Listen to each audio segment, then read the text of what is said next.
I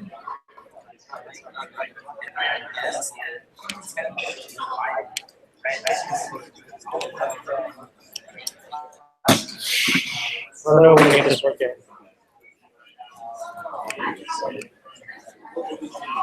I'm not sure we can get this working.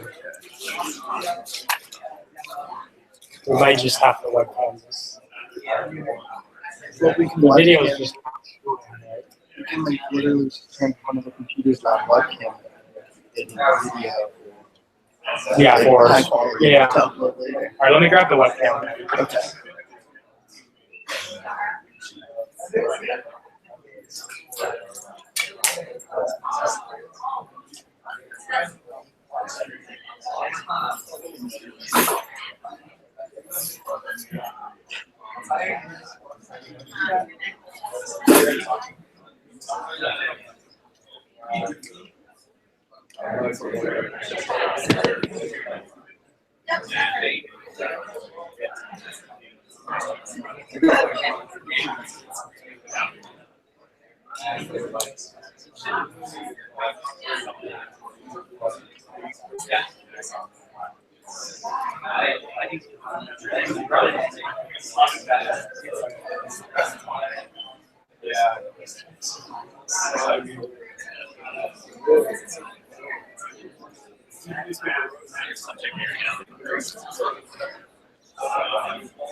Yeah, last two too.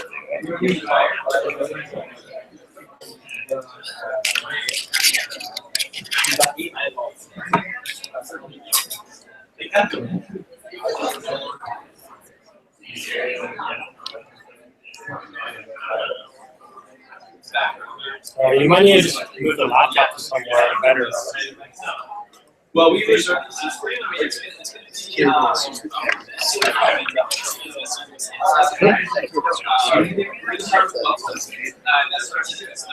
Yeah. Well, and your name again? Steven. Nice to meet you. Yeah.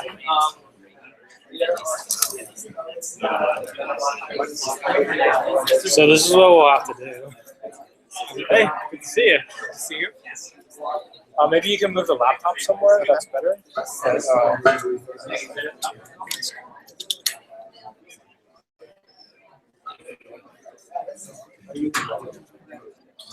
Is there a digital stream?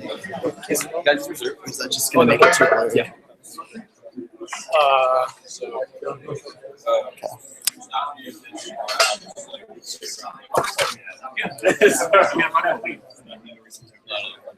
That works outside. And then you're also going to be first up for the.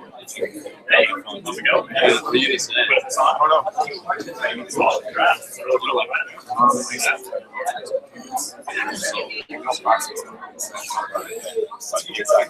like the. Just like I'll say it's like smart memorization.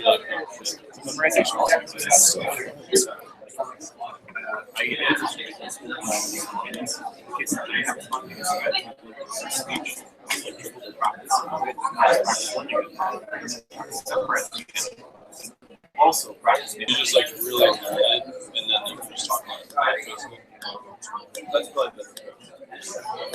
So there's a clicker if you want it. It's the left of the laptop, and then there's going to be mics as well. Or you can just use the podium. So if you want to leave the podium, bring it in. Just put it back down. No, you can. Yeah, I know. No, you can use the podium. You start doing a couple of things.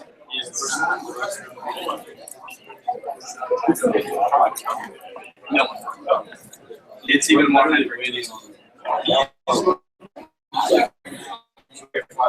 Oh, it's.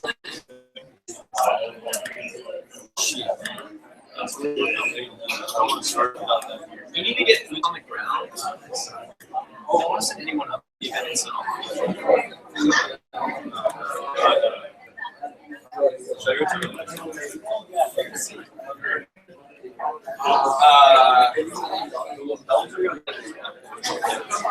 yeah.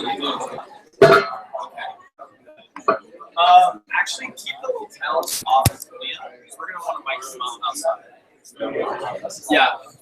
Hold on. You hold on. Because you know how to turn them on.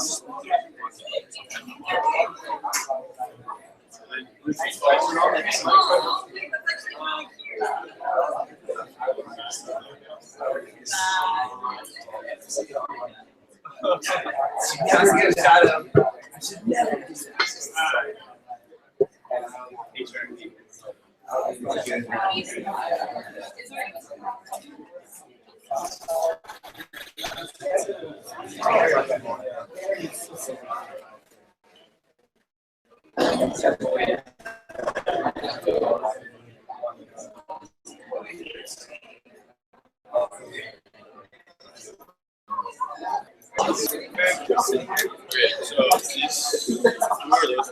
I have no idea. You don't know them? No. Where's Alex? Are these?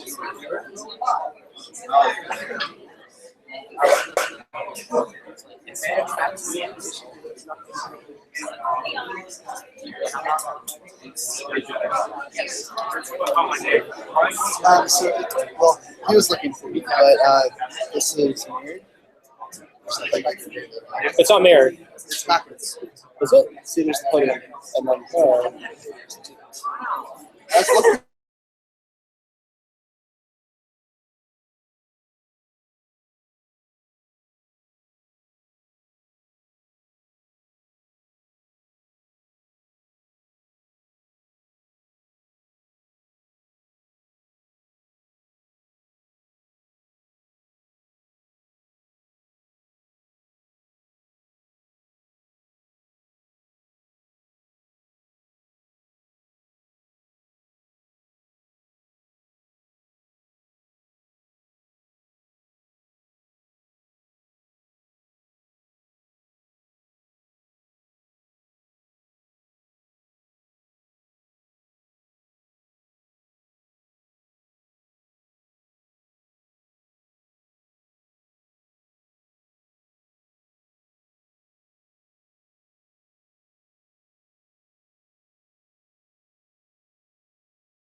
Oh, this is actually not that bad. This is actually pretty decent. Yeah. I think they would know. It's not. Check it every month and like.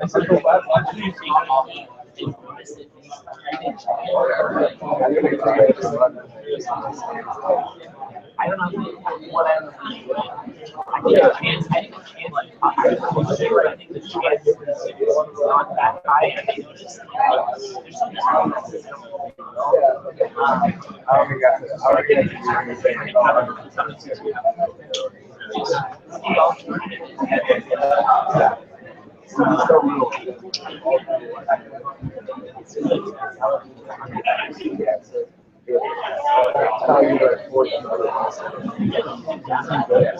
Well, I know that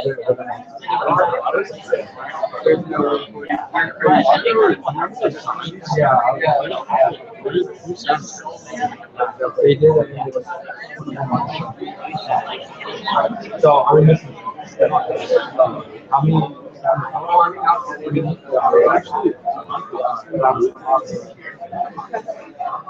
you can make money out of it.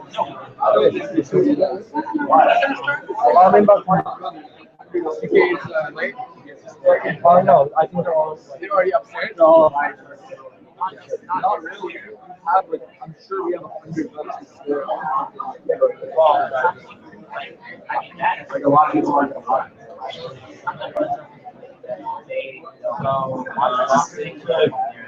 Like an extra. Yeah, like a fire. Oh, are they? Is it coming from us? We don't have it. We did I don't think school really or are there many people who I mean, like,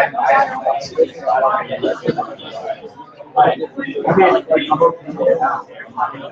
Like a big deal. I just feel like that's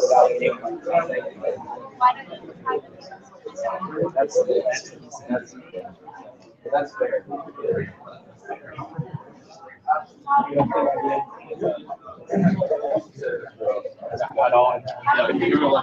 Give me 30.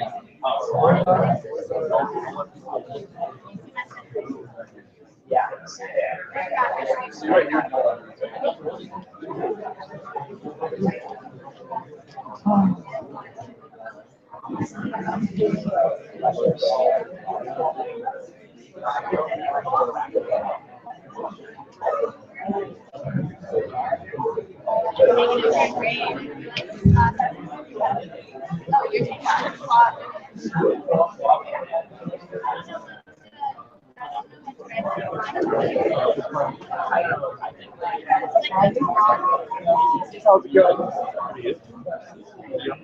Do we have this hooked up to anything?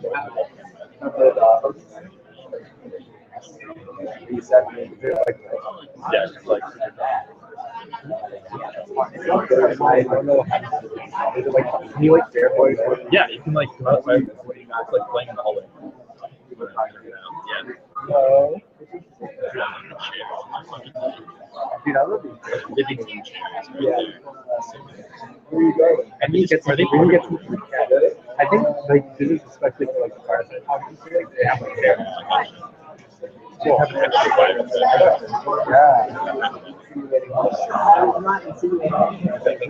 Like portable like we light the place on fire. Dude, that would be like working. Right? Are we live streaming? Yes, we are. You can hear it. Hey, wait, but like, the mic like pick up like people talking. Oh yeah, that's a lot. So it doesn't matter. Yep. What happens to the camera? Hey guys, oh, okay, we just go there. Yeah, I know.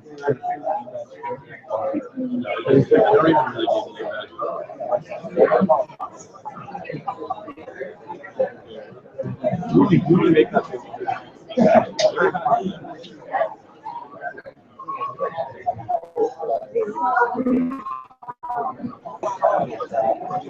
just want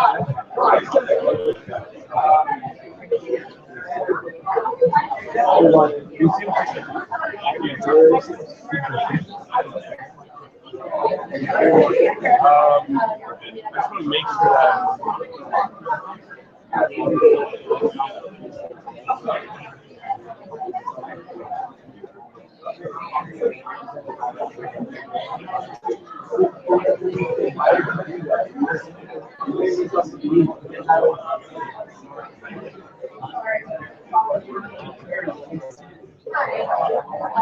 I realized that the sound was loud.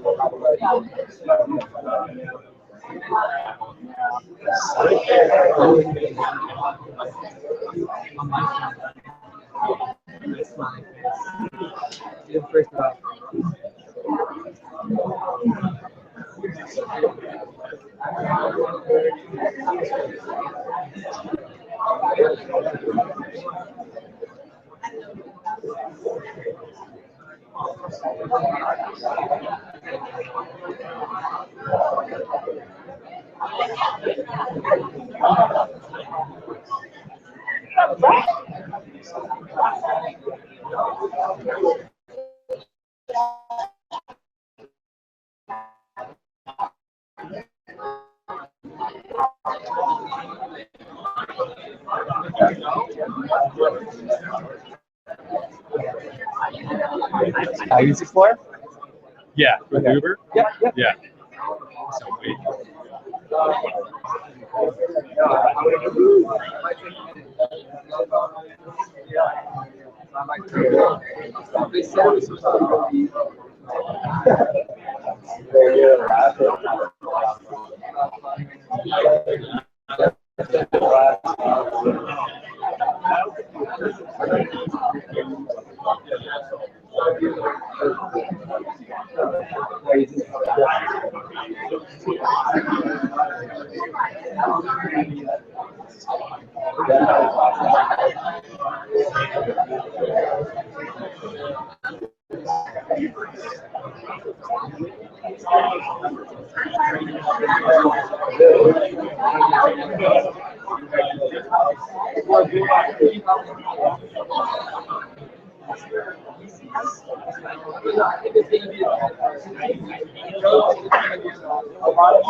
Yeah, same here.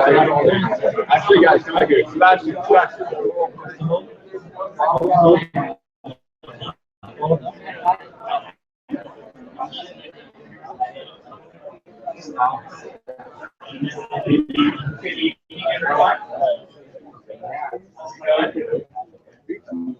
Welcome to Startup at Berkeley.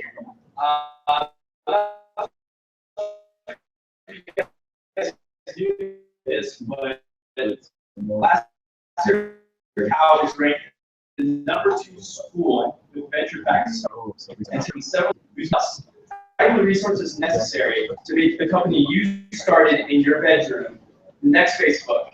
There's a club here tonight that can help you. These talks will be followed by a keynote and a Q&A session from tech icon Travis Kalanick, and a Shark Tank pitch session featuring some of Cal's coolest and upcoming startups. All the ingredients that Cal needs to claim the #1 spot from that junior college across the bay are in this room tonight, including the most important one, you.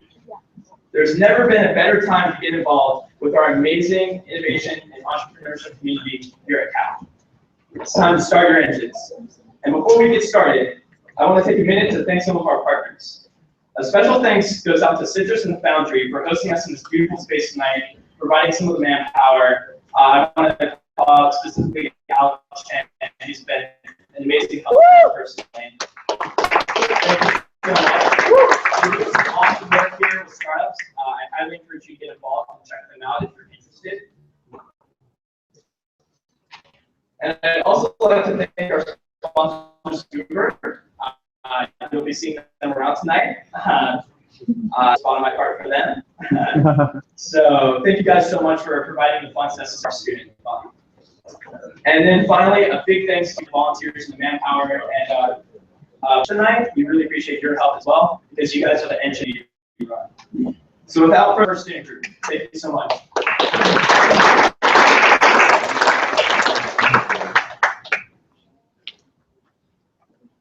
One second. We'll turn on the mic. There we go. Can you guys hear me?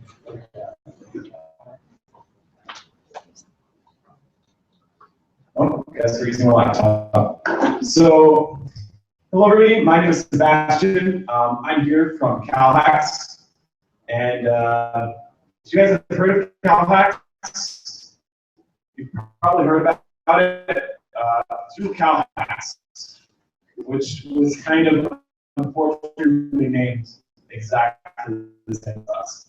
So we got the first small student group. We got together in January of last year because colleges across California, across the country have been throwing these huge inclusion hackathons. We all figured, hey, it was time for 1,700, so a little bit of a shaky business, but it went pretty well. So we're not just all about hackathons, though. All of us come sort of from the space of really liking tech events in Berkeley and really wanting to host more tech events in Berkeley, and just wanting to do cool stuff.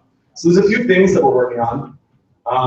The first one is something that I'll refer to as FiSci, because saying the full acronym would make startups Berkeley very unhappy. YC Office Hours, and then of course our namesake event, CalHacks 2. So to talk a little bit about FiSci, basically, we wanted to create a place where people could create really, really, really cool stuff. Just something a little bit more casual than a huge hackathon. Throwing a huge hackathon takes months to organize. You can only do one, and we want to do more than one thing, but we can't do more than one hackathon. So FiSci is sort of the result, and it's going to be pretty awesome. The next thing is, you guys, some of you might have attended this event. We've been hosting some office hours with Y Combinator. One of the goals that we have as an organization is we do try to bring cool things to campus. And, well, YC talked to us, and we think YC is cool, so why not? And then the last thing is, of course, the thing you guys care about, CalHacks 2. So CalHacks 2, as crazy as the last one was, we're crazy, so we decided to make the next one. It's actually not even going to be held in Berkeley. I'm not going to announce the venue yet in case it changes, but we couldn't find a venue big enough, so we're actually moving. And if you think CalHacks was cool and CalHacks 2 is cool, you can get involved. We always need volunteers for our events, and the best way to get involved with the core team is to get involved at an event first. We get to know you, we get to see you work. And then next time we have an application cycle, you guys can talk to us again. So yeah, that was my quick thing about CalHacks. I hope you guys think we're as awesome as we think we are. Next up is Roman Fun.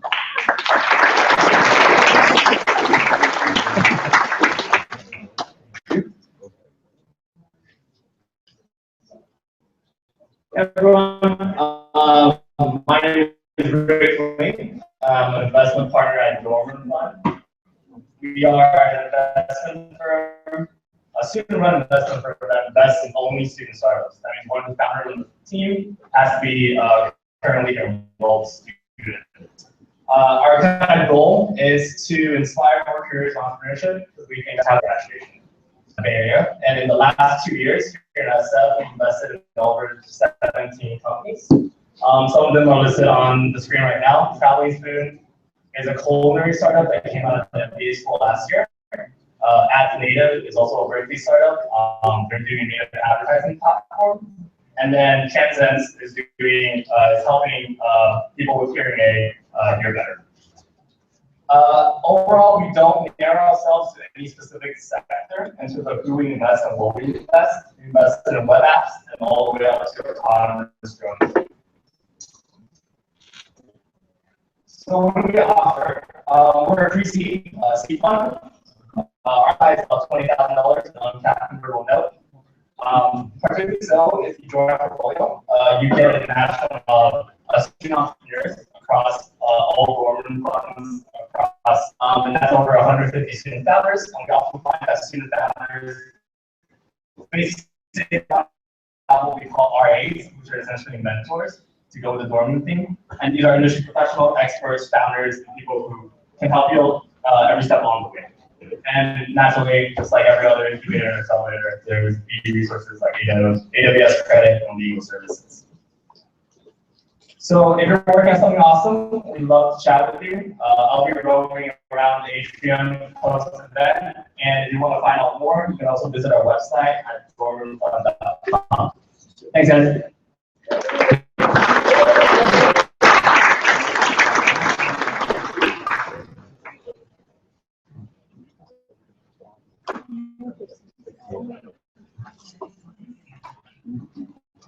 Hi everybody, I'm Serena today. I'm a second year EATS major here at Berkeley. I'm Shakti, I'm a third year EATS major. Together we represent Design Council, and Design Council is an interdisciplinary group of students here on campus who are united by a love for design and a desire to build a stronger design community.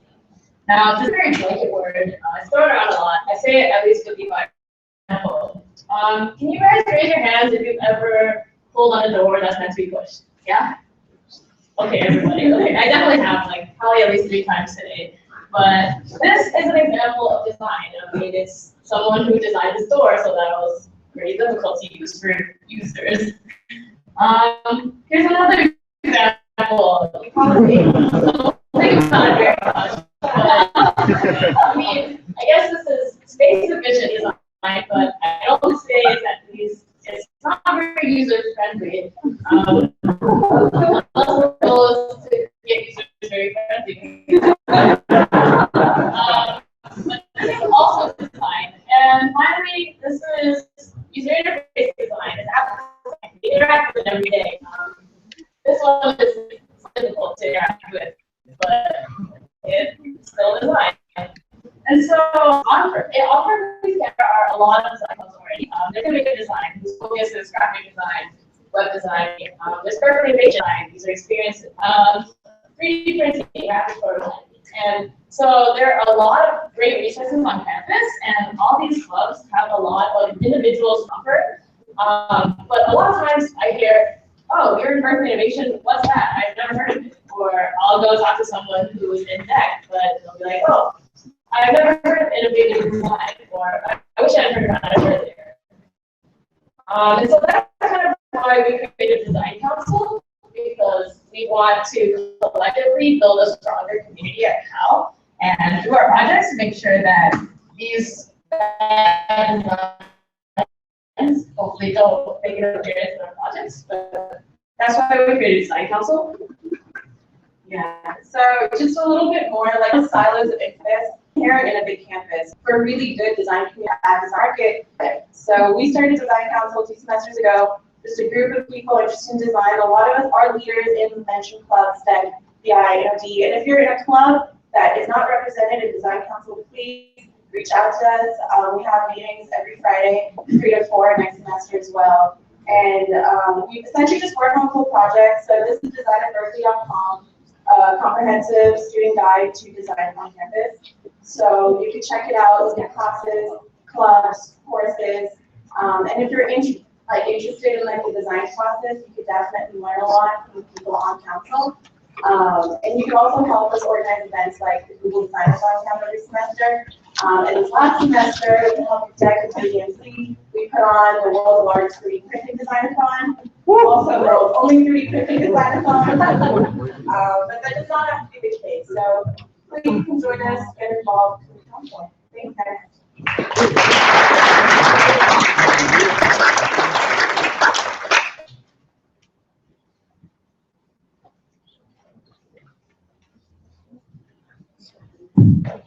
Hi everyone, my name is Tanner and I'm representing Catalyst at Berkeley. We're a student-run organization that started about a year ago, and I'm just going to walk you through our story a little bit and try to convince you to join us. So $2.8 trillion, that is the amount of money that Americans spend on healthcare per year. But if you look at the actual technologies that we're using in our hospitals, you'd be floored. In fact, some of the technologies that we're using were invented before the Civil War, and we're still using them. And doctors know they don't work, but we haven't fixed them yet. So there's a huge opportunity to help the health tech industry catch up with the rest of the tech industry. And it's with that in mind that we started Catalyst at Berkeley, Health's first undergraduate-run health tech incubator. This is our current team. The guy on your right, or I guess your left, my right, not so important, but the rest are awesome people. And over the past year, we've put together a network of over 37 mentors, advisors, doctors, and investors to help students actually get projects off the ground and start impacting people's lives. So some of our notable advisors, one is Mike Cassidy, the VP of Google. Another is Tiffany Nag, she's Forbes 30 under 30, and she's a rock star. We have many doctors who are helping us. And we found that that's actually one of the keys to doing something in health tech is that you need doctors on board. You need to understand what their problems actually are. Otherwise, you have no chance of actually trying to solve them. Over the past year, we've taken 7 teams. We started in the fall, and we're continuing with a cohort this spring. And they're working on, there's some characters, but they're working on some awesome projects. I'll brag about one of them.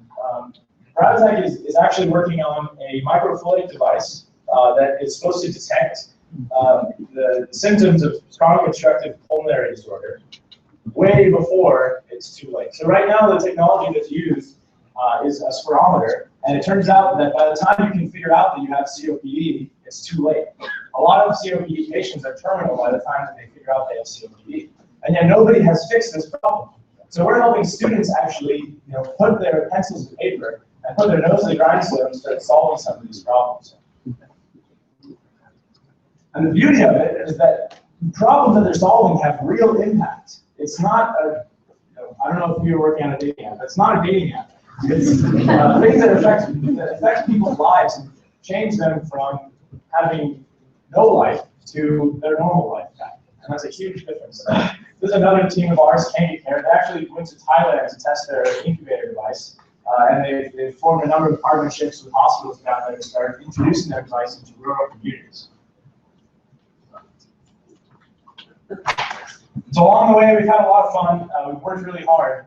And we're hoping to encourage you guys to do the same thing. We have a lot of positions open on the facilitating team. There's a lot of benefits, including getting exposure into the field, meeting a lot of people, building mentors in the health tech community. A lot of health tech CEOs are advisors, and just having that relationship is really important. It's taught me what I want to do with my life, and I know that a lot of you guys are in a position where you may not know. Maybe I don't even know, but at least I'm closer. So if you're interested in joining the team, we have a number of positions open. Come find me after the event. I'll be standing outside. I'd love to talk to you. And if you have an idea, if you have a cool product idea or some problem that you want to solve in health tech, join our Facebook group. That's the first step. And explore that idea over the summer. Talk to people about it. Talk to investors. Talk to doctors first. Figure out what the problem actually is and start sending it through your brain how you're going to actually solve that problem. And then come to us in the fall and we'll talk. Without further ado, if you're interested in getting more information, please visit our website. You can contact us at the very bottom of the website. If you feel like you really want to get involved right now, you can send me an email right now. Thank you.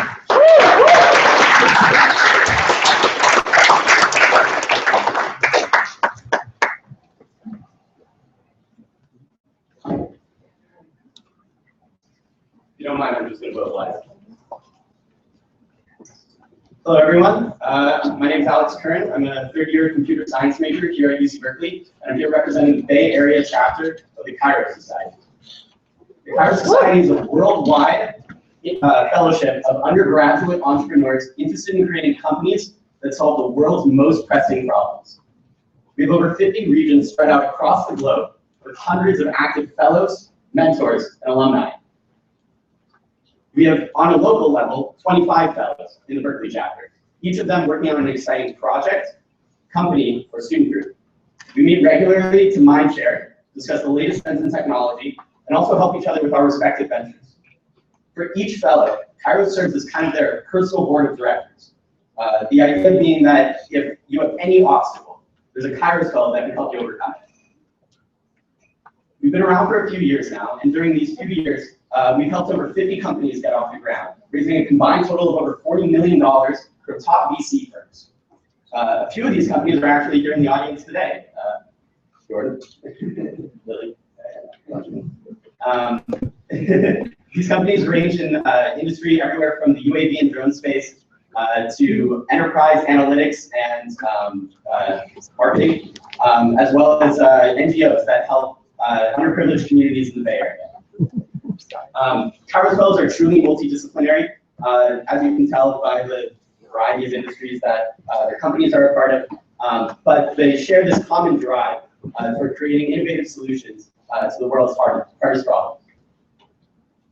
We are also offering an inside peek into the inner workings of some of today's industry leaders, startups, and design groups.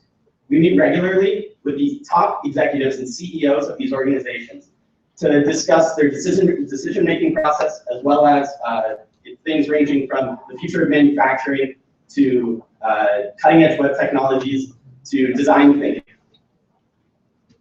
We'll be outside in the atrium if you're interested in learning more about Kairos. Our recruitment policy is entirely based on nominations, so please be sure to come talk to us if you're interested in getting involved.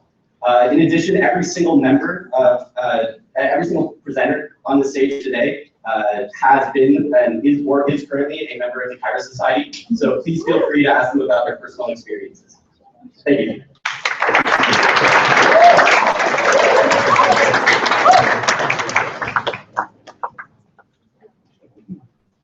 Cool, thanks, Alex. So I'm here to talk about pre-ventures, and have an opportunity with an auditorium of 150 people. So I'm going to take a chance to do some market research. How many people have heard of pre-ventures in some shape or form before this event? Cool, pretty good. So pre-ventures is Berkeley student-run startup accelerator. We'll walk through a little bit what that means. And there's actually two cells here. One is we're always looking for smart, talented, motivated people to join our internal team, and we're always looking for startups to join the incubation program as well. So people oftentimes have a hard time understanding how real this program is. So I want to start off just with some quick stats with you guys. So we've been around for 2 years. This is our 4th cycle now. Our cycles run once a semester. We've incubated 23 teams. We actually run 2 programs. So if you include these second programs, that number actually doubles. And we've had teams raise 7-figure rounds, get into established non-campus related incubation acceleration programs, and we have a lot of exciting success stories that we can't quite talk about, but a lot of stuff is going to come out this summer from our past methods. We've also pulled a pretty substantial bucket of resources for the teams within our program. So it's things like Rick mentioned as well for government funds, so AWS credits, access to legal firms, and really the way we pull these is just by teams asking us, teams in the program say, hey, we need this, and then our job is to go out and find it. And so what we've done over the last 2 years is we built a proven model. We're really confident that this is a great model for Berkeley to take student teams that are working on maybe a hackathon project, an idea, a prototype, and turn it into a full-fledged company. So what do we actually do? Last year we open up applications to the entire campus, undergraduates, MBAs, PhDs, MPHs. We've incubated teams from all those different tiers. And then we go through a selection process. So we take what's historically been about 5 to 8 teams in the formal incubator program. And then from there, we run a 10-week accelerator program. And so what does that exactly mean? These are some of the tiers of things that we try to provide our team. So each member of a team that's in the program gets access to take 2 units for being in the accelerator. And what that does is it can allow them to take 1 less class, essentially, so they can focus that much more time on the project. We have a pretty substantial pool of mentors, which we built up over time. Some really cool people. So each team has access to funds additionally. So a lot of the needs of our teams are served by the resources that I talked about earlier, but for our hardware teams, for example, there's a pool of funds there for them to access. Workspace, each of our teams gets dedicated workspace down in the WeWork office down in downtown Berkeley, which is pretty cool. You should check it out. We put on workshops ranging from legal to AWS technical help, things in that realm, and then again, a bucket of resources. So I think an easy way to understand what we do is just briefly running you through some of our teams, and you're going to see actually 3 of our teams present on stage a little later tonight. First is Brewster, they're going to be presenting, so I don't want to steal their thunder here, so I'll move on. The next is WISP, which is a remote witness without the weight. CI Technology, which is a team of vision science PhDs who are building a really cool technology. It's actually been proven already as a research tool, and it's an early stage diagnostic for neurodegenerative diseases, so things like Alzheimer's. In City Sports, we also be hearing from Joel today right under. Dately, which is a community for sharing local niche date ideas. Yeah, pretty cool and weird. So Improving Outcomes is a team with an MD, MPH, and an MBA, and 2 undergraduate engineers who are building a platform for doctors and patients to engage post-operation and improve patient outcomes. And so now a little bit about why I love being on the Ventures team, why I think everyone on the internal team loves it. It allows you to connect with entrepreneurship on campus in a really interesting, engaging way.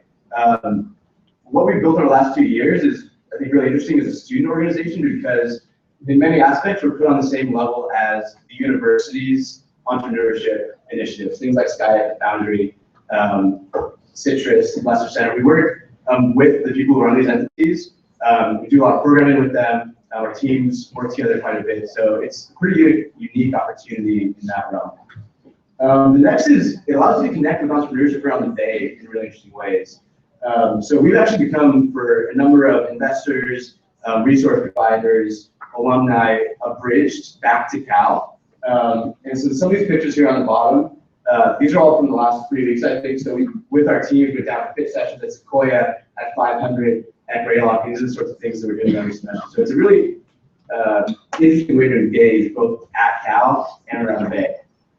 And initially, you just learn a lot. You're surrounded by real companies, people that are former surgeons, people who have worked jobs that I don't think I'll ever have. And you gotta learn from them. And you gotta learn from them as they're building up real companies. And that's something that I think a lot of people don't really understand and as a big benefit of being on the internal team.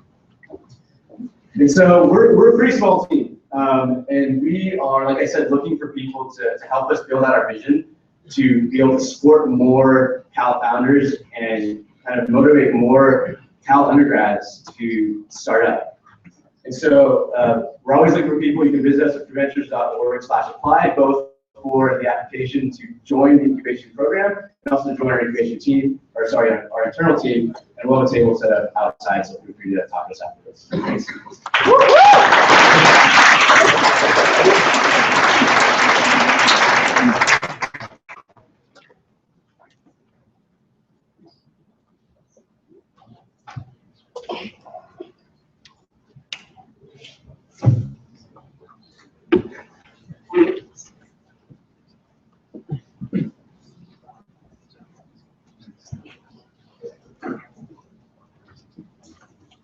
It is my distinct pleasure to introduce our keynote speaker, Mr. Travis Callahan. Travis went to UCLA until he dropped out to co-found Scout, a multimedia search engine and early peer-to-peer file exchange. He later co-founded Red Swoosh, a peer-to-peer file sharing service. After Red Swoosh was acquired by Akamai, Travis became well known for hosting jam sessions with founders of early stage startups that he mentored and invested in. One of the ideas discussed during these early sessions was an application called UberCab, now called Uber. You may have heard of it. Travis currently serves as the CEO of Uber, which is now available in over 300 cities worldwide and has truly changed the way we live and move. Now, would you please join me in giving a warm welcome to Mr. Travis Callahan.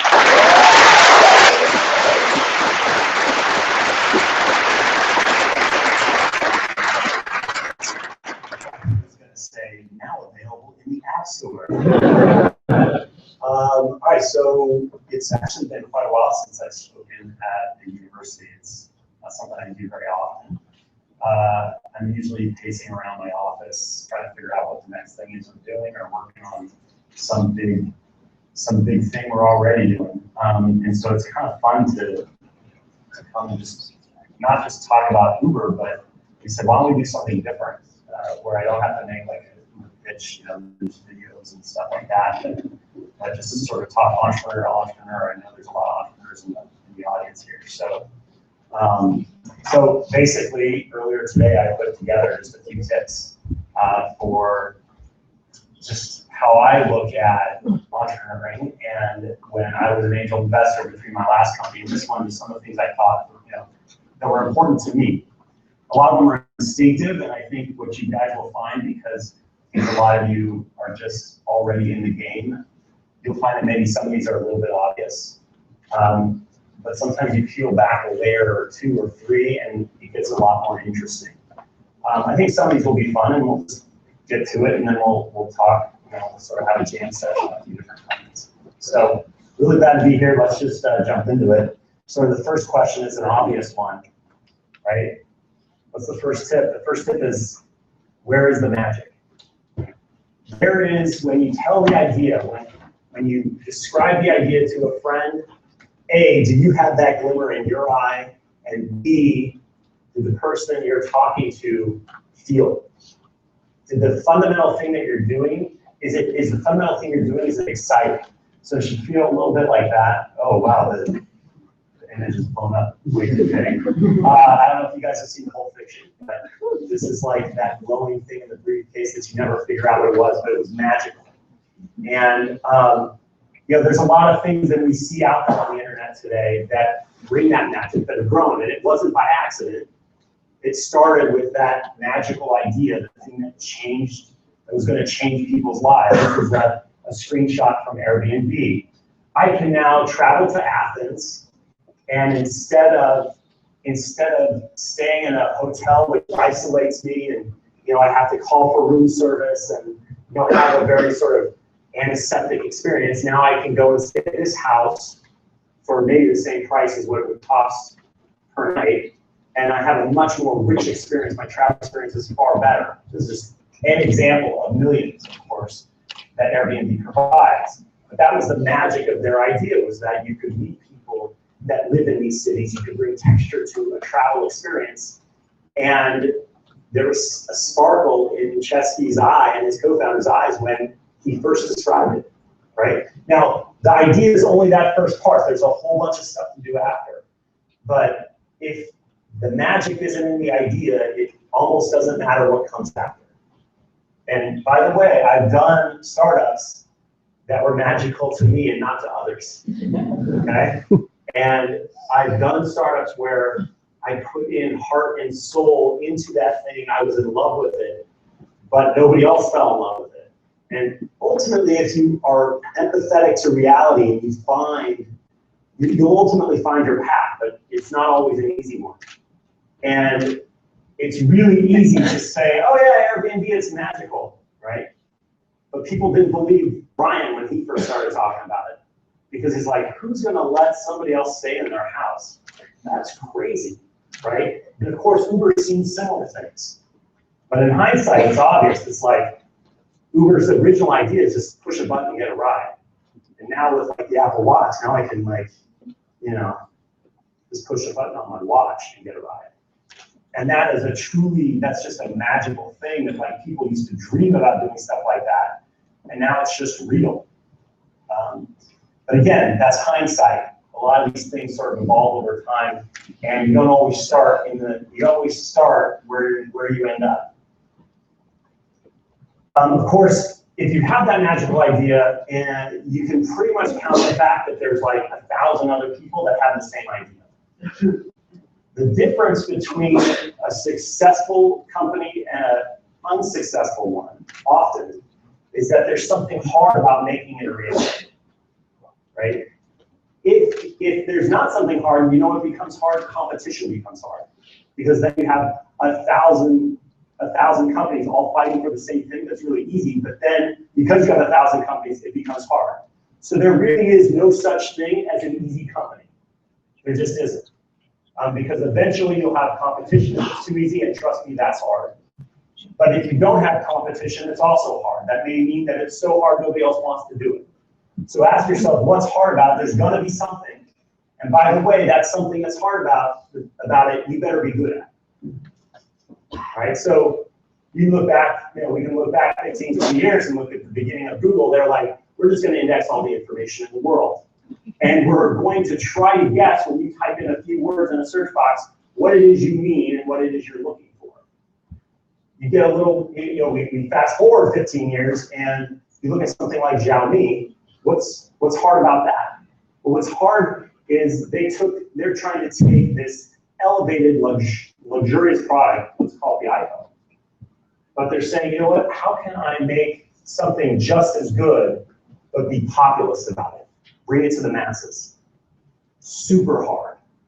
And one of the things they innovated on was, how can we take the marketing and distribution of that phone is, I don't know, probably, I'm guessing like 30% of the cost of that phone. If we can take out marketing and distribution and go direct to consumers, we can really bring the price of this device down and really inspire a whole generation of people who didn't have access to this kind of technology. So the hard part is now inspiring others. To inspiring them so much with hardware and so much with the software that sits on top of it that they'll go direct instead of going through some traditional marketing channel. And guess what? They're super good at inspiring people. In China, obviously, I mean, these guys are about the same age as Uber, and they are huge. I've always got to bring a little bit of Uber to the party. The hard thing about us, one of the hard things is, okay, great, you push a button and you get a ride. I mean, that seems pretty straightforward from like an app perspective, except how do we make sure that wherever you are in the world, there's always a car 5 minutes away from you? There's math because we have to predict demand ahead of time. If you say, okay, here's a city, let's call it San Francisco, and the demand curve over the next 15 minutes looks like this three-dimensional curve like that, really, you math and CS folks know these things are never in 3 dimensions. It's going to be like 20 dimensions. But let's just say it looks like that. How do I push supply to mimic or to look the same, have the same shape of that as that curve over a large geo, right? That's hard. That's really hard. But then it's not just about the math to tell drivers where they're most likely to get a trip in the next 15 minutes. It's also this sort of interpretation between bits and asphalt, or what I like to say, bits and atoms, right? Drivers will do the things that they do. They're not computers, and you have to understand those variances, and that makes the problem even trickier. The third thing that is really important, sort of third tip, is it's not really stated as a tip, but I'll get to it, is perception versus reality. Right? What do I mean by that? Good entrepreneurs are really, really good at telling the difference between perception and reality. Now, why is that a big deal? Well, if there's a difference between perception and reality, everybody thinks this, but actually reality is over here, then if you know that reality is over here and nobody else does, then you are going to make smarter decisions. And if you are really good at finding those places where perception is different than reality, what happens is you make smarter decisions all the time. And so in many ways, I've got a few funny pictures here. Sorry about that. Oh yeah, if you're into kittens.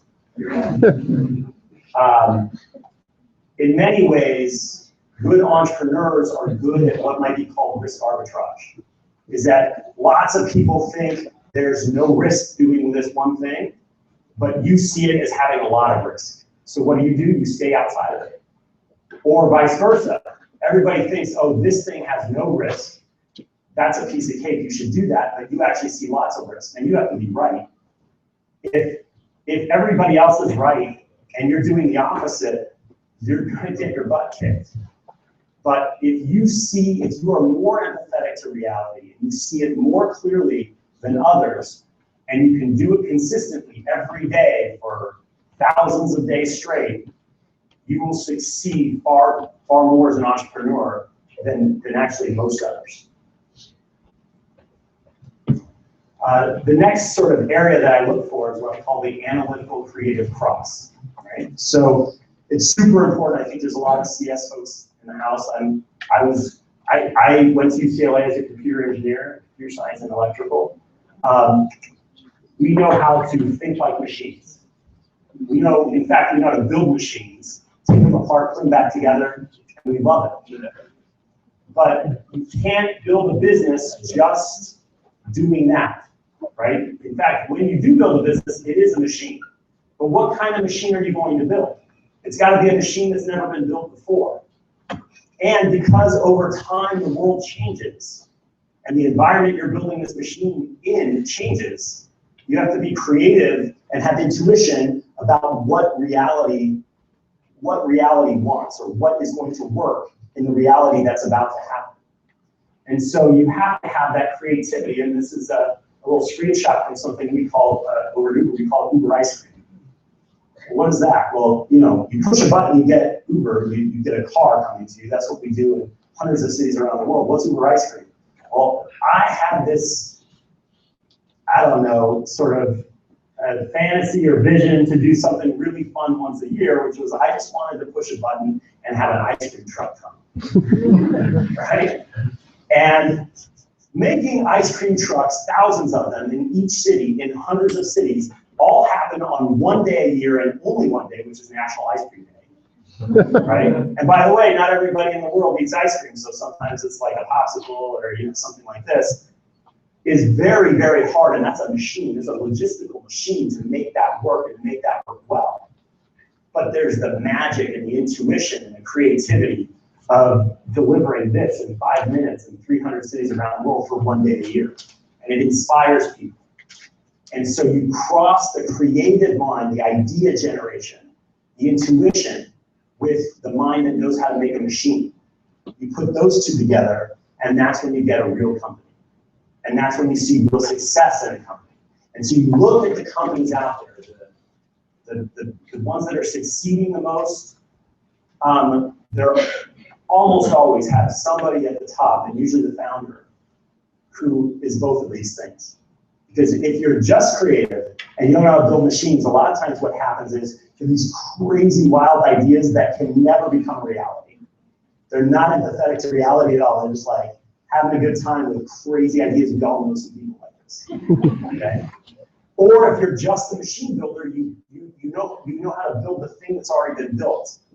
But you don't know how to build the thing that's supposed to be built, the thing that's going to be built tomorrow. And by the way, if you're just a machine builder and you don't have that creative energy, that creative instinct, there's going to be somebody who is a machine builder who has that creative instinct who's gonna beat you to it. And they're gonna do something that inspires more people. They're gonna do something unexpected that becomes something big. Of course, once you have your idea that's really awesome, it exists. The next part is how do you go to market? And understanding how you go to market and having a vision for how to do that is important. You can't just say, I've got an idea and create it and then it sort of exists and they will come kind of thing. You have to have good ideas about how people are going to find out about it and how they're going to tell their friends. When Uber first got started, it actually was me, my co-founder, and our 100 friends in San Francisco. And the reason why is because you couldn't get a taxi. Like, you basically, if you live in San Francisco before Uber, the only way you got around was you had to drive. There was really no option. And so we just were doing this as a side business. But those 100 people that were our friends, they were just all the entrepreneurs out there in San Francisco. They're our buddies. And that core group of people, like, there's just this high word of mouth sort of vector from it. We built a couple of viral hooks into the app that helped it spread beyond what we ever imagined. So this is a really cool graph of virality on the internet. Okay. I always have a tough time trying to get an image of this. Okay. Oh my God, look at those. Okay. All right. So the last one, this is the sixth one, is it's really important when you go and build something to have what I call the champion's mindset. What does that mean? There's two parts to the champion's mindset. One is, well, you kind of have to think of competitive sports. It's probably the best way to think about it. Think of your favorite athlete that is on their own a champion, but what makes them a champion? Right? One is when it's necessary, they will put every ounce of what they are and who they are, and they'll leave all of it on the field. They'll put everything in. And they'll do it to such a degree, to such an extent beyond what anybody else does, that of course it inspires the team around them, but it gives them the best shot of winning, right? Number two is overcoming adversity. Because building something is always hard, for the reasons I described before, it always is. The entrepreneurs that do the best, that end up succeeding, are the ones who overcome adversity. And so think of your own, everybody has some adversity in their life. I like to say 80% of it is self-created or self-induced. But look at your own adversity, find what caused it, what your part in causing it was. And then that's called self-awareness, and having that emotional intelligence is important. And then start plotting how you're going to come back from that adversity. 99% of the people, when something adverse happens to them, they kind of just give up. And the difference between somebody who turns an idea that maybe wasn't quite working at first, but then eventually does, into something big, the difference is just they keep coming back for more. The first 4 years of my last company, I did basically without a salary. I like to say I got 100 no's every day for 4 years straight. And so that's more than 100,000 no's, right? So I actually found a video on the internet that sort of describes what I'm calling the champion's mindset. Let me just pop out of this and bring it up really quick. Oh, that's not it.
So guys, you get the idea what I mean by the champion's mindset.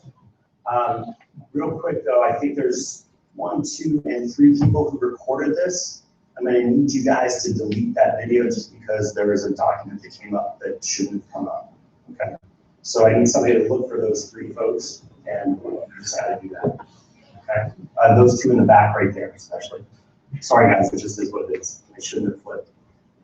So anyways, you guys get the idea. I think this is the last, this is the last and probably most important thing about being a successful entrepreneur. And if you bring this to the party, and you bring, those other 5 things, being empathetic to reality, bringing the magic, and all of these, you'll eventually make it. It will be a hard road. Like I said, my last company, 4 years before I even started making a salary. Think about how kind of crazy you have to be to get to that, to get to that point. You got to believe. But it will eventually, if you keep getting back up, it eventually works out. So thank you very much.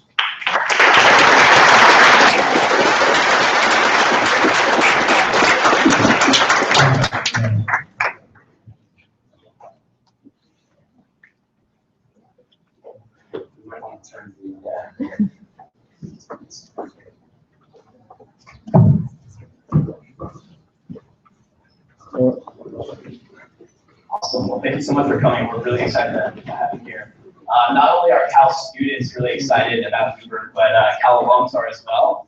Sherman Pishavar, Doug Carlisle, Rob Hayes, and Bobby Yasman are all Cal alums and investors in Uber. So we're really excited to have you. Thank you so much, Cal. Awesome. So a lot of people have heard the story about Uber. It's obviously a huge success, but not a lot of people have heard about Red Swoosh and just how long you slugged at that company. And you were hacking it, you hacked CS there, you were really scrapping it. Can you tell us a little bit about the lessons you learned there and how those came into play when you hit pay dirt? Yeah. Look, I think what's really interesting is when the times are tough, of course, the situation is you don't have a lot of how to put it, people around you. You're often by yourself. It's kind of lonely in that situation. You maybe have 1 or 2 other folks that are working on it with you, but it requires you essentially to be incredibly flexible to do a lot of different things. If it's not going well, you have to work your ass off to be good at pretty much everything. And that means there's also an attention to detail that comes with it. So you got to be flexible. You kind of have to be a jack of all trades. You have to have extreme and severe attention to detail. And when you come out of it, you find that you are really good at solving all kinds of different problems, because being an entrepreneur is very much about solving problems every day. Awesome. So you're in 300 cities worldwide, $40 billion valuation, one of the best teams out there. What's been your proudest moment at Uber this moment? It's interesting because, as an entrepreneur, I like to describe the Uber journey as you're on the highway and you're going, let's call it 50 miles an hour, something like that. Sounds kind of normal, except it's foggy. And so what happens is you don't really see where you're going. I mean, you see a certain amount ahead, but you can't see all the way. And you're going just fast enough that you're sweating a little bit, but you're not going too fast that you're going to get into trouble. And so when you're in that mode, you don't have a lot of time to step back and say, "This was my proudest moment." But if you enjoy the journey, you kind of have those moments every day. And so that's kind of how it is for me. So let's go back to the fog analogy. What do you use as your fog lights? What helps you get more visibility, or what helps you chart that course that initially isn't so clear? That's interesting. I think if you've been driving the car a long time, that can help. And I think I've been lucky enough to to have seen a lot of things being an entrepreneur for quite a while. My first company, I was 18, and just kept going from there. And so I think, continuing to push yourself and push your own limits on what you think you are capable of and what your own potential is. is incredibly important when you're trying to when you're getting on a new road, right? So you got to be familiar with your equipment, so to speak. Awesome.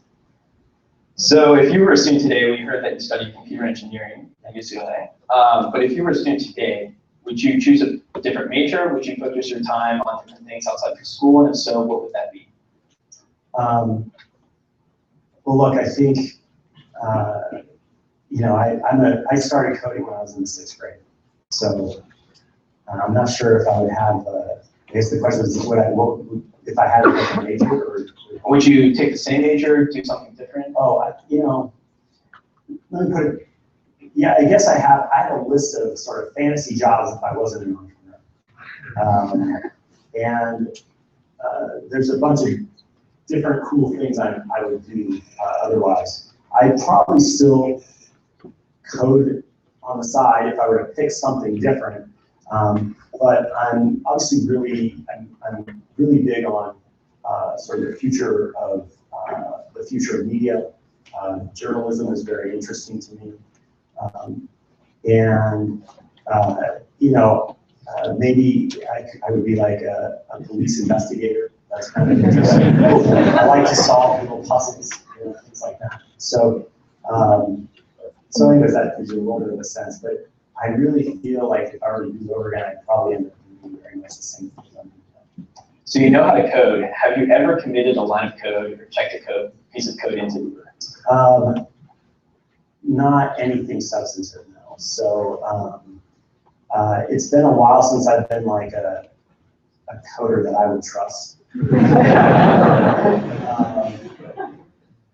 But you know, I can write some pretty cool video game software if you ever want it. But it'll take me about 10 times longer than it used to. All right. Uber's been in the news a lot lately, especially relating with the initiative to bring more women drivers onto the system and some of the things that have happened in India. Can you fill us in about what you're doing at your end in HQ to ensure the safety of all riders?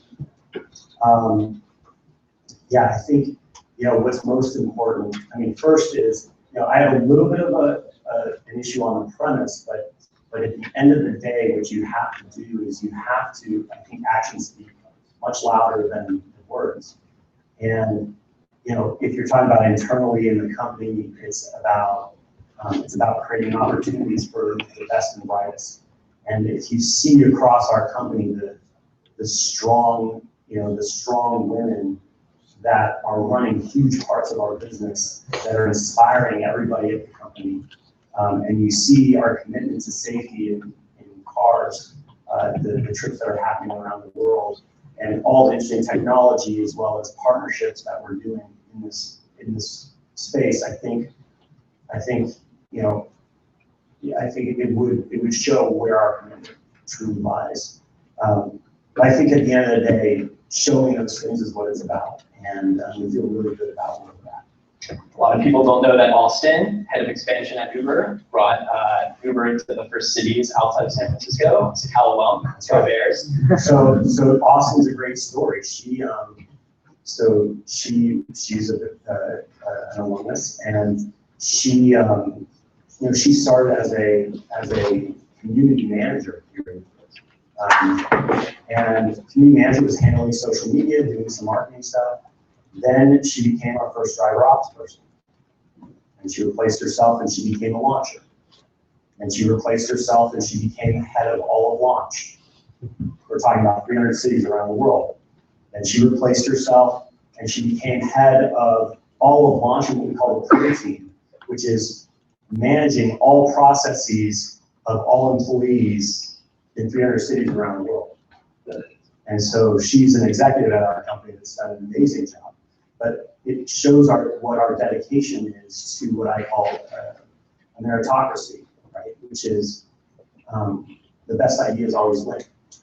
And what we have is a culture where no matter where that idea comes from, we try to make sure that from the top down, we're very good listeners.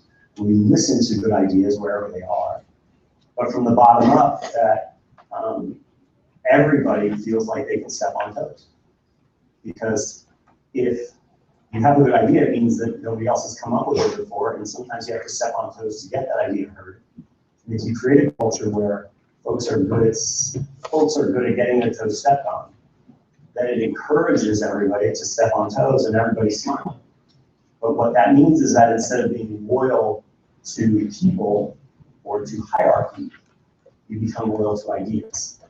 And I think that's the kind of thing we look for at Uber, and we try to create a culture where no matter who they are, if they have a good idea, they can execute on it. And we listen and we give them the opportunity to try it. Awesome. Well, we have time for one more question. There's a saying that entrepreneurship is 5% about the idea and 95% about the team. I'm not sure if you agree with that or not, but let's just take that as the premise for now. How have you selected your original team? I know you found Ryan Graves on Twitter, yes. But what about the rest of your A team? You know, look, you get introduced to new people all the time. The most important thing, and you saw some of the things I look for here, you know, do the folks that are part of your team, your core team, do they bring good ideas every day? Are they creative problem solvers? Do they cross the analytical with the creative? Do they inspire others around them so they can build teams too? Because when your company does start to succeed, it's incredibly important that they're able to scale. These are things that, some of these things I haven't seen before, because before this, look, my last company, we got to 12 people, right? So I'm starting to learn a little bit more about how the scale thing works. But at the end of the day, my approach to Uber is very much like my approach to Uber when we're big is very much like, you know, my approach to my previous companies, which were quite small. Which is every day I get up and I have a list of problems to solve and things to invent, and just work your way down the list. And if you think about building a company as building a machine, you know, yeah, your gears get a little bigger and it's a different kind of machine. It's a bit more complicated, but it feels very much the same. Awesome. Well, thank you so much. Now we're going to move into our pitch session, or jam session, as you like to say. So the format of this is that we have 3 Cal startups here representing different areas of our campus: Haas, Foundry, our College of Engineering. They're going to come out, they're going to pitch for 2 minutes, and then Travis is just going to, as you like to say, jam with the founders. Feel free to use this whiteboard if you want to get active, but without further ado, let's introduce our first company.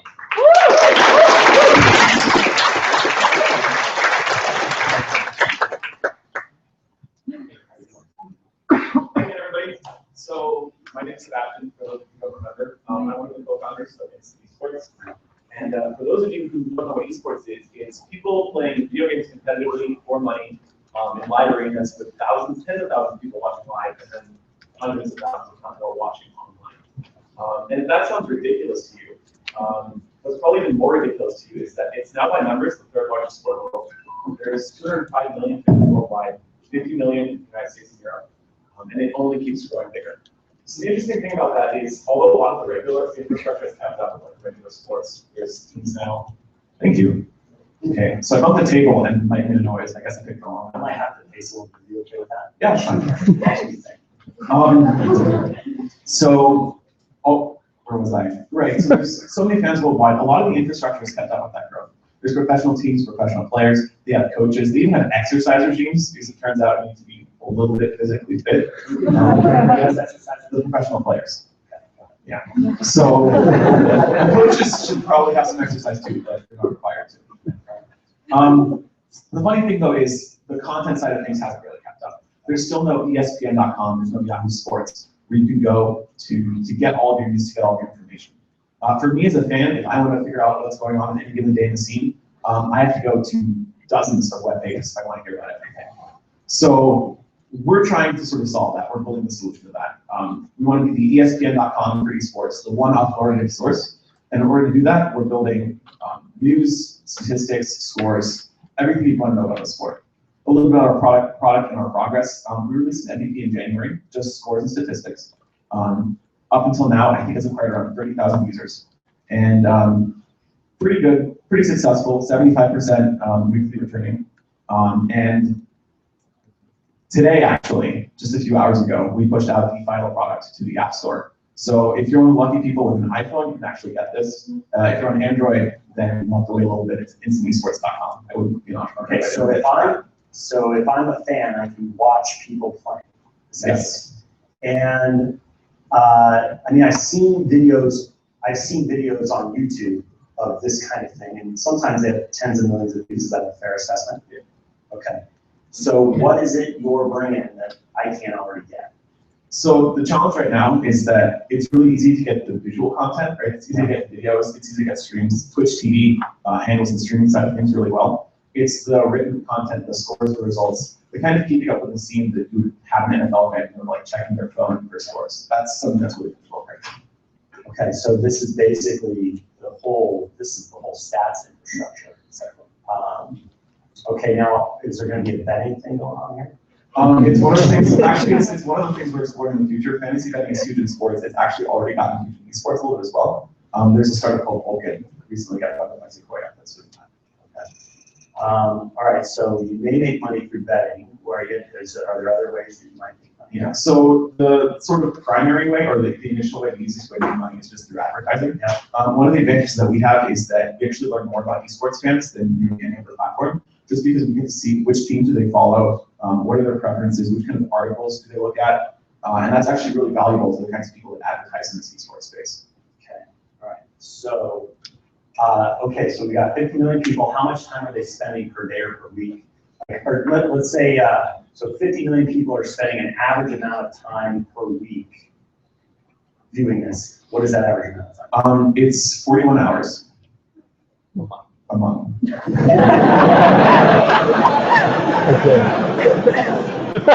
I always only remember the number on the slide, I don't remember the second. So this is like those friends of yours that were playing like, World of Warcraft or something and kind of got lost. I mean, I would hope there's not 50 million of those people, but in some sense, yeah. Okay, all right, and okay, so I may have missed this part. You were saying there were some stats related to you getting started. You said you're in the iPhone App Store, but you're spewing off like you had some stats that it was already out there in the wild. Yeah. So in January, Yeah. In January, in order to sort of figure out user behavior a little bit better, we released an MVP that had only scores and statistics, only for one game, right? So a very, very minimal, incomplete version of what we wanted to build eventually. And the goal of that was to figure out what users actually care about. And the results actually surprised us a little bit. They spent a lot more time on statistics than we initially guessed. We only had scores, so we thought people would open the app and then close it again. They actually spent an average of, I think, 3 minutes and 30 seconds engaged per session, because what they would do is they would click on a match and then look at how the individual players compare, how did everybody perform, how much money did someone earn during the game, etc. And then how fast is it growing? So we had about 6% week over week growth, and that's all organic. It was an MVP, so we didn't really advertise it. That's mostly through App Store downloads. We're actually #1 for esports in a couple of countries, including Hong Kong and Australia. Okay. All right, so I think there's two parts. I think the data, I feel like I'm sort of ripping a place I don't know anything about, so just bear with me, guys. I feel like I'm like, who's a gamer here? Actually, who's a gamer here? Anybody? Oh yeah. All right, maybe we should have them come up and ask questions. Okay, so my intuition is that you've got the data piece is going to, it has two pieces to it. One is it gets people excited about, it sort of just provides more texture about what it is they're watching and creates a game in watching the game, essentially. That's part one. Part two is I feel like there's a betting angle here. There is. And you're probably just being more shy about it than you really want to be. So for us, it is. The thing about betting is that it's not sort of the uncontested space. There's already people trying to work on that. The angle that we're sort of taking is if we can become the central source for information, the one-stop shop for the news, the statistics, the results. And that's going to give us a better platform to pursue something like betting in the future. Okay, all right, sounds interesting. The thing, there is the tactical, there's sort of the theoretical, like, is this product interesting? I'm not a gamer, so I'm sort of guessing a little bit, and I think it's important for you guys to see the, you know, I think it's important for me to show a little bit of humility, because as an entrepreneur, I've talked to so many VCs that said they felt like they knew everything. And I feel like in this case, there's a lot I don't know. But what I would say is that, you know, if you can keep up that sort of 6% growth, this is the obvious stuff, guys. But if you keep up this kind of growth and you're now in the iPhone App Store, congratulations. You know, it's going to be straightforward to probably get your initial down. I don't know what else to say, but good luck. Thank you.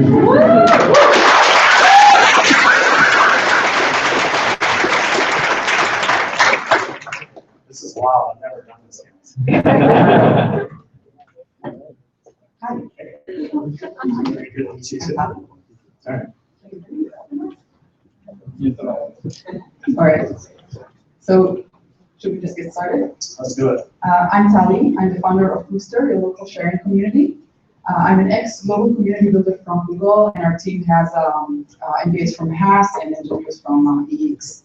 So not too long ago, it was very natural for neighbors to help and share with one another. You could go knock on your neighbor's door, borrow some sugar, maybe hand down some used baby clothes, or even get help fixing your bike. That behavior almost completely disappeared. We really missed it.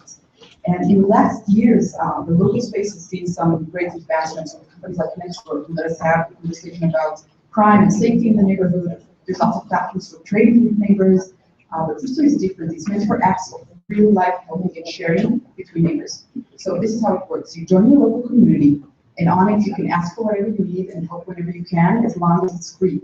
So there's no buying, selling, or trading.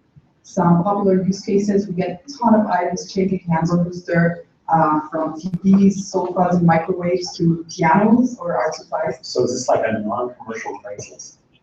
It's a community-driven, not exactly Craigslist, because everything has to be done for free on Craigslist. It's non-commercial Craigslist. Potentially. It's a free Craigslist. Well, Craigslist has a free section. We're making it community-driven. And what does that mean? It means that on Craigslist, if you post an item for free, it's usually just to kind of get rid of it and have someone come pick it up as fast as possible. Rooster is a community that's based on values of sharing, helping a neighbor, paying it forward, and also reducing, reusing, and recycling. So when you give something away on Booster, it has a meaning. I see. Okay, so the meaning feels, it feels a little soft. You got to figure out a way to make that meaning real. So right now, what I just saw, I saw perception versus reality, right? And what I would say is that if you want to create the perception that there's meaning, you need to back it up with some reality, right? Like there may be ways there may be features and other things you can add to it that bring more texture to the community feel. All right. Yeah, so I'll give you an example of what we are doing. One of the things that's happening is, so because people are helping one another for free, it generates feelings of gratitude. And we let our users express their gratitude by leaving thank you notes on their helper's profile. So there's public acknowledgement and celebration of that act of kindness that on other platforms like Craigslist just completely disappears. All right, well, that's a start. Right? Yeah. And I think if you want to, and I apologize for saying like, oh, it's a non-commercial Craigslist, but I'm trying to put it in my head, I'm trying to put it in a box a little bit. Yeah. Right? But if this is about community, it's about sharing, like really beefing up these things that move people, right? Gratitude, that community aspect, is going to be really, really important. This is going to be a tough one because remember, Craigslist has all the people right now. Now, the question then I get to is the going to market. So you're already up and running. We have an MVP out in the market. Our first community is in Palo Alto, where now 1 in 12 households is a member. We have 60% weekly active users and 95% retention after a year. And there are now 10 Booster communities in Mountain View, Menlo Park, Sunnyvale, and of course there's one here at Berkeley that's growing and strong and without all to join. See, the thing that makes this maybe a little bit easy for me is like each person who comes up is like, yeah, I'm killing it. So I'm like, oh, you're amazing. What was I talking about? Well, you know where to start. No, I get it. But like, this is kind of a little known fact, but I met Mark Zuckerberg when he was still a Harvard student, and you know, he was like, "Yeah, we're just doing this thing at Harvard. It's just kind of getting open. It's been up for 2 or 3 weeks at the time." And he's like, "Yeah, you know, we sort of did it, and now like 90% of the freshmen are on it, and they're checking it every day." And I was like, "Oh snap!" Right? And so that's what's interesting about community and social, you know, social sites is like, you know, if you see that initial traction, you know, 1 in 12 houses in Palo Alto, households in Palo Alto being on something like this, you know, this quickly, how long has it been up? Depends on how you count. We started as a MVP without writing a line of code. It was just like email based. We put a product out in October. So that's almost half a year. Yeah, so it's interesting. So, yeah, I mean, I'm impressed with it. I mean, the numbers again, that makes it very easy for me to go, "You're a genius." You know, the things that get tougher is when somebody has the idea, but it hasn't gotten to market yet. And then we get into almost like a religious discussion about, will this work or won't it? Does it feel like sharing or doesn't it? And like the real way to get to the bottom of it, like what would be interesting if we had time would be like either you whiteboarding or showing a demo or something like that and looking at how it works and how the community aspects do come out. But it sounds great. Well, thank you.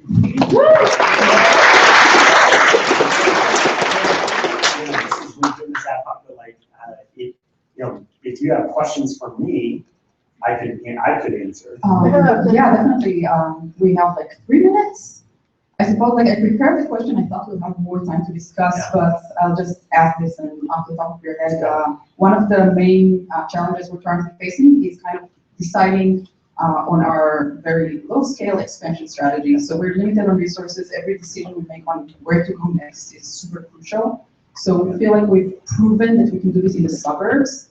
And now we're thinking, okay, we can identify, okay, so do we attack suburbs only? Now there's lots of suburbs in the US. But we're thinking, you know, there are some cities who are inclined to share. And we've also been approached by a university, for example, wanting to start to for their own communities.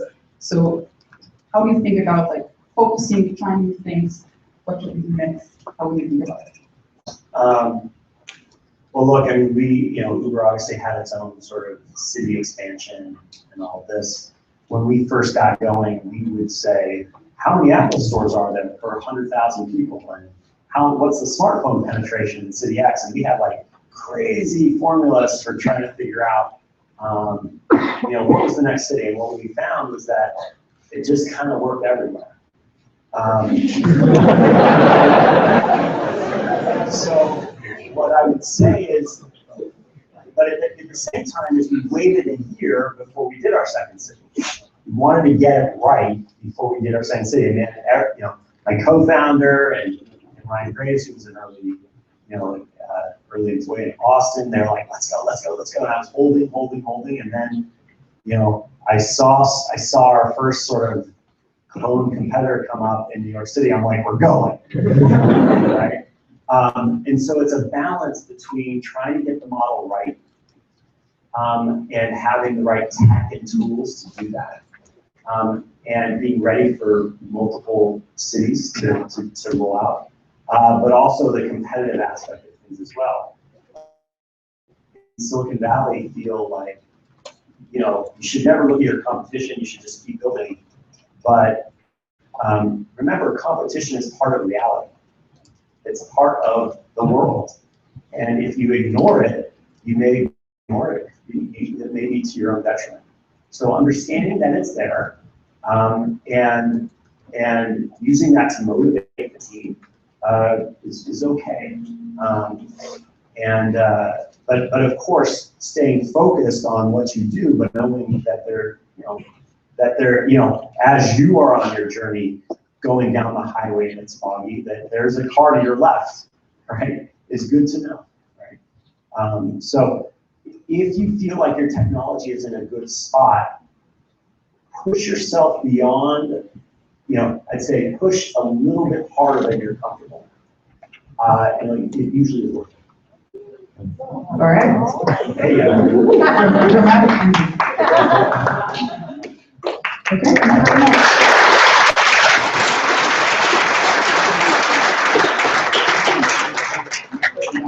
I think I'll ask I'll spend half the time asking questions, but it's gonna be way better if it goes the other way around because I feel like I don't know enough to be judging whether, well, that's cool. All right. Very good, man. How you doing? I'm Henry Bradlow. I'm Lily. Great to be back here. I'm from Berkeley as well. I'm actually part of Prevention's first class. Awesome. You guys are all like, anyway, so this is Lily. This is Lily. People asking for you to get that mic. Oh yeah, no problem. This is Lily. It's a flying camera that automatically follows you around and records your adventures. You literally throw it in the air to get started. You gonna do it right now? Well, it only flies outside, unfortunately. Okay. So we're outdoor adventures. How does it know? It knows using this tracking device you put in your pocket Yeah. has GPS. Also tracks you using the color of your clothing. Using your front-facing camera. Okay. Yeah, looks like a lot of fun. Yeah. So it records video. Does it send the video to, it sends the video to my phone, or where is it? Yeah, of course, yeah. It streams video to your phone, also encodes it to an SD card that's in the notes right there. Very good. Okay. That's pretty awesome. What's the flight time? Flight time is half an hour. Okay. And let me see, how much does it cost? It costs $4.99 on pre-sales on May 12th. $4.99. That's awesome.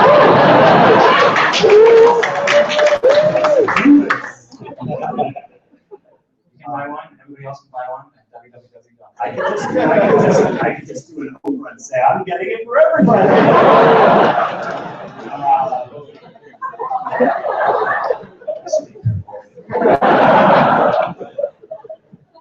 I did that one time at a holiday party. I bought somebody a town car. I guess one thing that, so based on that pre-sales, one thing that we're focusing on now is PR. Yeah. Because we're trying to get as many sales as possible. Yeah. For us. Yeah, that's interesting. We've been doing a lot of demos for press the past couple of weeks. I was curious if you had any advice for kind of ways to hack the media. That's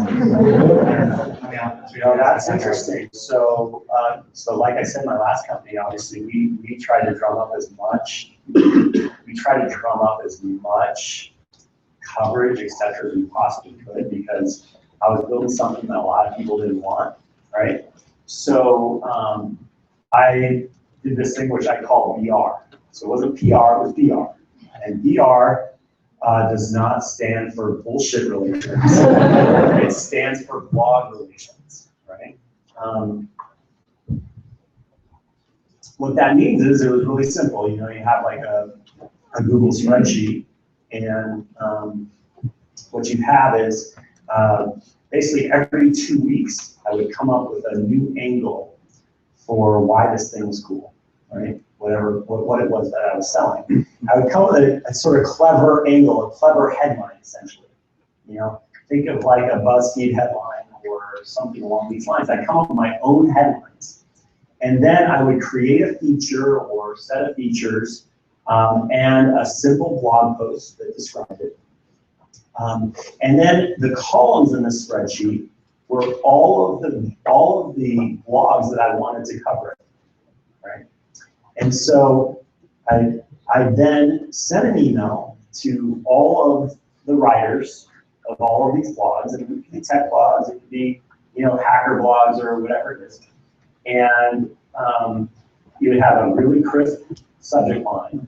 This is like sounds basic, guys, but this stuff matters. So crisp subject line, kind of had my headline in there. 1 or 2 sentences like, hey, this is really, you know, we're doing some cool stuff, check it out, blah, blah, blah, like a couple sentences. And then a link to the blog post that I just wrote, and then the blog post itself, all the text underneath it. So like in case they didn't click, it's still right in front of them. So you mean they would just copy and paste it then? No, I'm not saying that they would copy my blog post and then call it theirs. But what they would do is I want to get it in front of them. And then what I would do on the spreadsheet is I would track for each of these, I call them books, how many of the blogs covered. And then the next 2 weeks, I'd do it again. And next 2 weeks, I'd do it again. And then after, a few months, 6 months, all of these bloggers are covered. And my page rank started going up. So now when people were searching for certain terms, my website would then come to the top in the search, as an example. When you're talking about something like this, I mean, it's that initial first thing, and so then you go, well, what's our headline? Right? We gotta come up with a headline, right? So this is kind of a cool aerial. This is like my own aerial video, like production company, basically. And I'm riffing, like, I mean, there's certainly really cool events there's events where I could do something like this. I'm just trying to think, help me out here. Yeah, so I mean, it's any outdoor activity, any outdoor adventure, soccer, tennis, surfing, snowboarding, hiking, kayaking, picnicking. All right, so I mean, you could just have this flying above while somebody's playing video games. That's pretty cool. Okay, so then I start looking at seasons, right? And I'd say, okay, well, we're coming into the summer, so I find some kind of, what are the seasonal things that are coming, and try to make that part of it. So you want to hand the media or the blog a catchy phrase to use. I'm not doing a very good job coming up with your headline right now. I'm not used to doing it in front of 200 people. But yeah, like, figure out what your cool, catchy headline is. What would be the BuzzFeed headline for when you launch? And then you write the blog post, and you get it to as many people as you possibly can. And by the way, there's another part. Once you send it to a bunch of people, you've got like all your friends on GChat, all your friends on Facebook, if you're on Twitter, like all the people that you're interacting with, and you are just sending all of them the link, and you're hustling, and you're like, dude, I haven't seen you write about this. I haven't seen you tweet this. I haven't seen you Facebook share it, and you just gotta hustle and get it out. So I still think there's you gotta figure out the headline, but that could take a little bit of time. Yeah, could be your personal flying camera. I'd love it. Or like your personal video production company. I don't know what it is, but it's something, I mean, it's an interesting product, so it's fun. Thank you. All right, cool, thank you.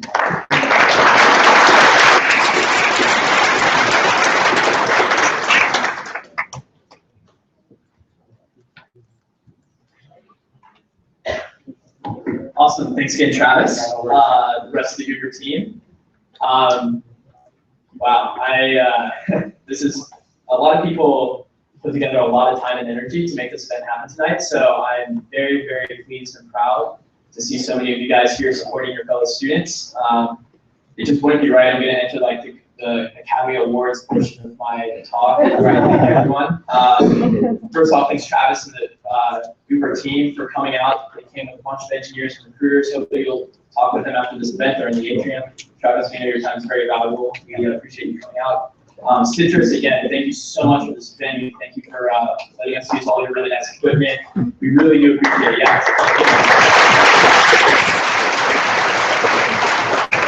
I just want to thank also my partners in crime, Eric, Ryan Chapman, and Eva. If you guys would raise a hand, you guys.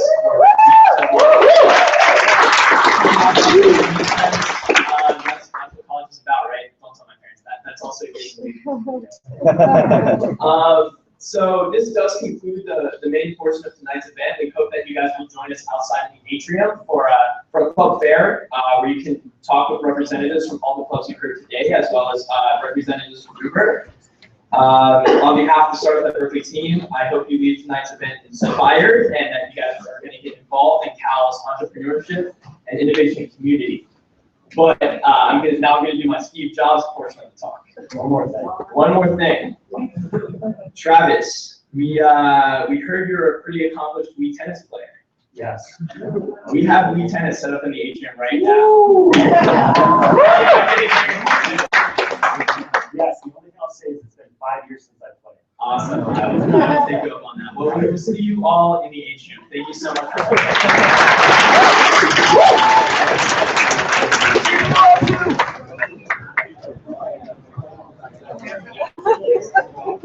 Oh, what happened?